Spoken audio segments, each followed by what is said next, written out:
بسم الله الرحمن الرحيم والصلاة والسلام على أشرف المرسلين سيدنا محمد خير الخلق أجمعين وعلى آله وصحبه الغر الميامين أما بعد السلام عليكم ورحمة الله تعالى وبركاته. Brothers and sisters, we bear witness that there is none worthy of worship except Allah subhanahu wa ta'ala, and that Prophet Muhammad sallallahu alayhi wasallam is his last prophet and servant. Today inshallah we are back with the 14th episode of our weekly Islamic soundbites. If you already know, and if you don't, these weekly Islamic soundbites are meant and are, let's say, aimed to elevating our faith, bringing us closer to Allah subhanahu wa ta'ala, and as a weekly reminder of important topics in our religion. And today, inshallah, we will speak of something very important, very pivotal, which is having good expectations of Allah subhanahu wa ta'ala, having good hope in Allah subhanahu wa ta'ala's mercy, His forgiveness, in Him opening for us doors of sustenance and doors of, let's say, goodness. So what is having good expectations? What is husnul dhann in Arabic? It means to have hope or to have good expectations of Allah subhanahu wa ta'ala. So husnul dhann basically it's the trait of strong belief and certainty that all what Allah subhanahu wa ta'ala has promised us from His generosity, from opening doors of sustenance, from accepting our dua will happen.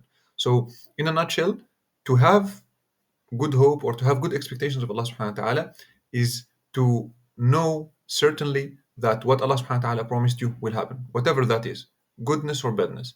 If you do this, this will happen. Allah subhanahu wa ta'ala has promised that, and that will happen. And if you are going to implement this in your life from the goodness part, then you will expect forgiveness, you will expect sustenance, you will expect acceptance of the dua, the supplication, and all the good things. So this is why it is called husnul dhan, good expectations or good hope in Allah subhanahu wa ta'ala.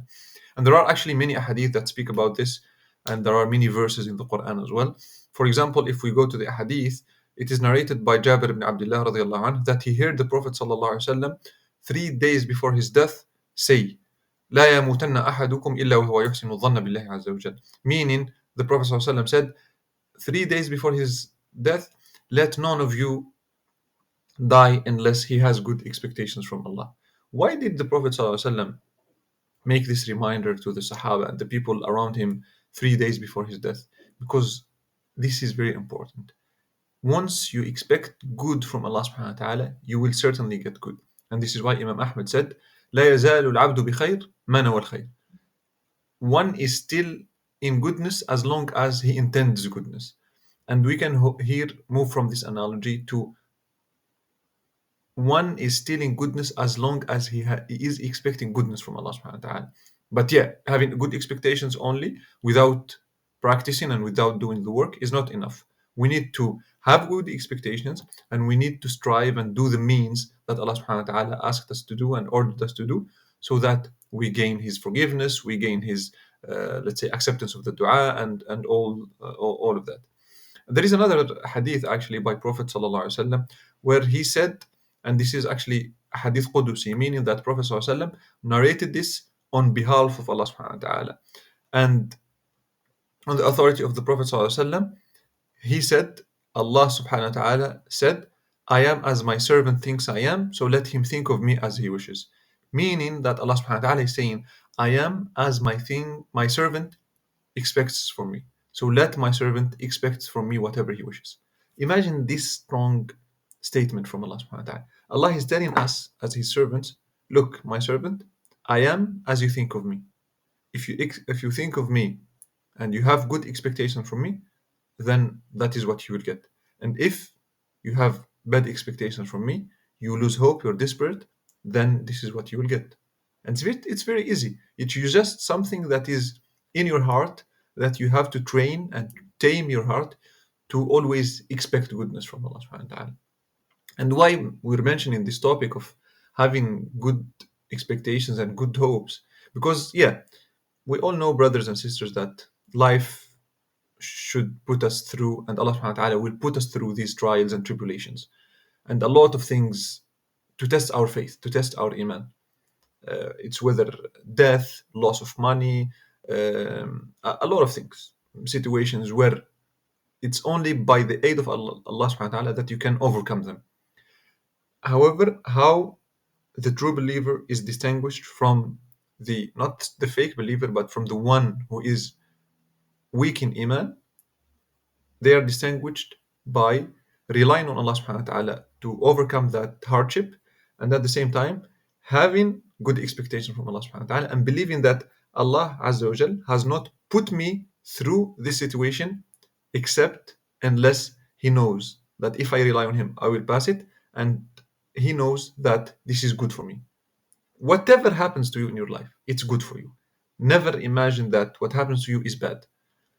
Even because the ulama, they say Allah subhanahu wa ta'ala does not create something that is absolutely evil in itself. There has to be some goodness in the creation of Allah subhanahu wa ta'ala. Even in the creation of Iblis, which is shaitan, there is goodness in the creation of Iblis. He is not absolute, let's say, evil. Why is that? The creation of Iblis is the one by which Allah subhanahu wa ta'ala distinguishes between the good and the bad, between the believers and the non-believers, between those who obey Allah subhanahu wa ta'ala and those who obey shaitan.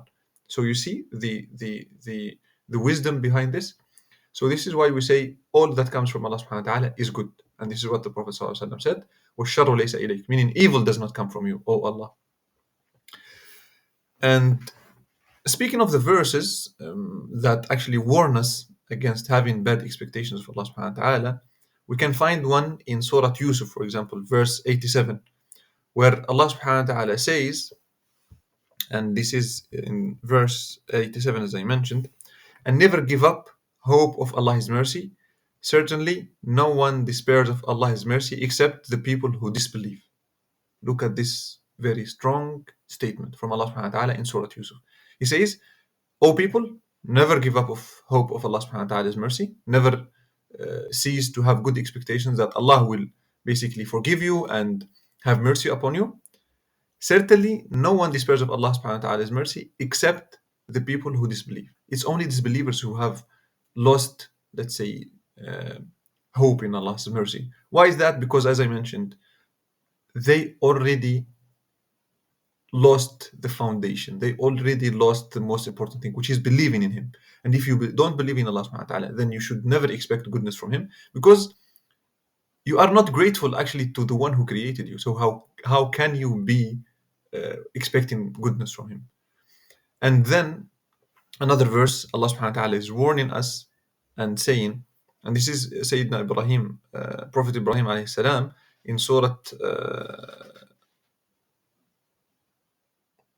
it is Sayyidina Ibrahim in one of the verses, Allah subhanahu wa ta'ala is saying, and who despairs of the mercy of his Lord except those who are astray.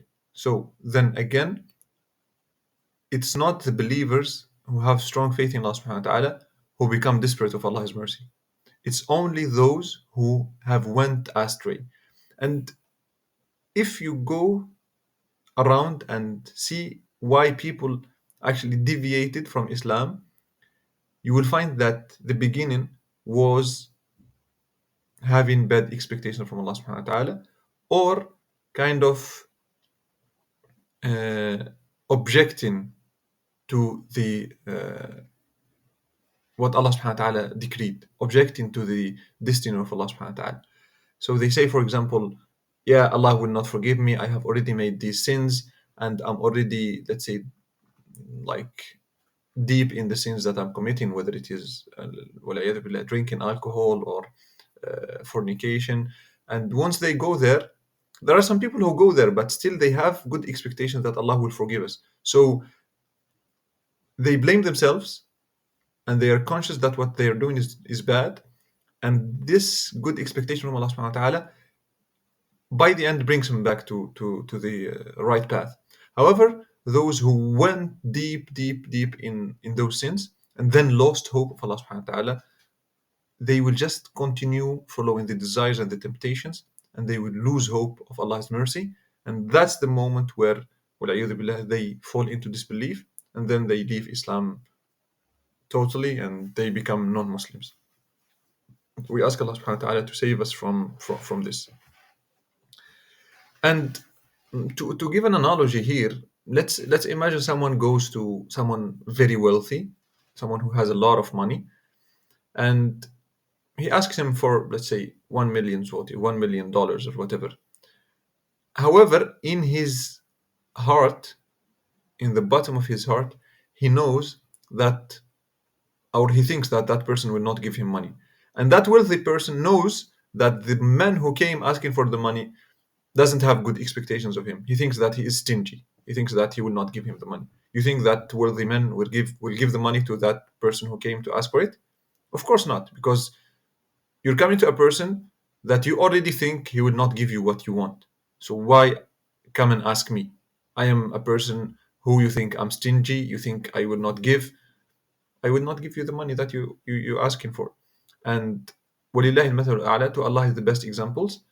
If you go in front of Allah subhanahu wa ta'ala in your sujood, whatever, in your salah, in your qiyam, night prayers, and ask with a sincere heart, with good expectations and hope in Allah subhanahu wa ta'ala that He will accept. Because Allah subhanahu wa ta'ala is saying in Surah Al-Baqarah, وَإِذَا سَأَلَكَ عِبَادِي عَنِّي فَإِنِّي قَرِيبٌ أُجِيبُ دَعْوَةَ الدَّاعِ إِذَا دَعَانِ. And if my servants ask you about me, then I am near and I accept the supplication of those who supplicate to me. So yeah, Allah subhanahu wa ta'ala is close. Just supplicate, do the dua with an open heart, with hope, with good expectations, and wait for doors of goodness and doors of khair to open in front of you. I finish and I wanted to conclude with a story of a woman that I was listening recently to. It was in a podcast, and the doctor is an oncologist, someone who treats cancer, وَالْعِيَاذُ بِاللَّهِ, someone who treats these very difficult diseases. And there he had a patient. She was a woman that had breast cancer, and it was in the last stage, in the fourth stage. So it was very difficult, the situation, and she was taking the medications and everything. And that women, they discovered at a certain period of time that she was pregnant.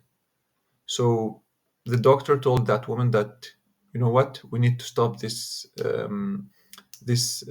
pregnancy. We need to do abortion because the medications will cause difficulties to the baby if we continue the pregnancy, and to you as well.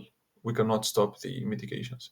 So she said, "No, I will continue the pregnancy. Pregnancy. I will stop taking the medications, and I will wait until I give birth, and then I come back to the medications, to the treatment." And the doctor said, "You have to sign the papers, this and this," and she did. But after 9 months, she gave birth. She came back to the doctor. They started to do the tests, and something miraculous happened. The breast cancer is gone. She's totally cured. She's totally healed. There is no signs of tumor. There is no signs of breast cancer as she had before the pregnancy. And the doctor was mystified. He was amazed. Like, what happened? Did you do? And he even presented papers and studies of this case and of this situation to the to like foreign institute, and they said this is not possible. And he provided with the tests and the MRIs and the scans and everything, and it was true. But the doctor mentioned something very important and very beautiful. He said, I asked the woman, what happened? What did you do? Like, how did that happen? And the reply of the woman, the response was very, very beautiful. She said, I was making a dua, and this dua is the following. And I always remind myself of it. She said, I was making this dua. Oh Allah, heal me in a way that will astonish the people, meaning of the heavens and the earth, meaning the jinn and the ins. So she used to make the supplication and saying, "Oh Allah, heal me in a way that will astonish the people of the heavens and the earth." And Allah saw that she had good intention, good expectation. She had hope in Allah subhanahu wa ta'ala, and He healed her in a way that astonished first her doctor and all those who saw the results of her illness. So, subhanAllah, we ask Allah subhanahu wa ta'ala to make us from those who always have good expectations of Him and always have hope in His mercy. We ask Allah subhanahu wa ta'ala to increase us in knowledge, to assist us, and to benefit us with the knowledge we gain. سبحانك اللهم وبحمدك نشهد أن لا إله إلا أنت نستغفرك ونتوب إليك.